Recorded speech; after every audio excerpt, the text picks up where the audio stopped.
Imphal East District ke Manung Chana Leiba Pukhao Naharup Makha leikai women Meirapaibi loop Imphal East ka AGC Manipur State ka Khutsamnaraga Nomgmagi oiba LPG Gas Consumer shing da LPG Gas Ashi Matou karamna sijinnadage amadi khudong thiba kyadagi Matou karamna checksin Thourang loukhatkadage haibagi Matang da Mass Awarnes kam training program ama Pukhao Naharup Makha leikai community hall da Mass Awarnes kam training ama pangthokhre haiba awareness mass awareness training program aduda mari leinaba AGC Manipur State ki manager Sagol Sem Joy Prakash na haikibada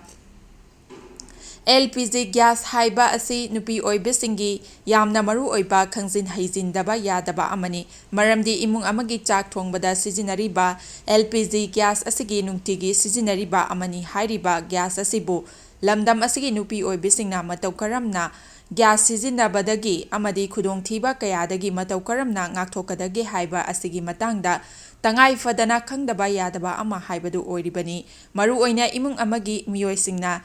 LPG gas sijinnaduna sak ising thongba matamda checksin Thourang loukhatkadage haiba adu khanghodabadagi maram oiraga khudong thiba kaya ama thoktabasu nate maram aduna AGC Manipur State na LPG gas asibu matau karamna sijinnadage amadi khudong thiba kyadagi ngakthokani haibagi matangda tongan mafamsingda mass awareness kam training program asi lepa leitana awareness kam practical ga loinana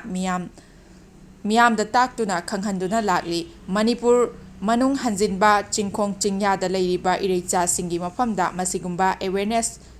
asi piba mathau tai haina phungdokhi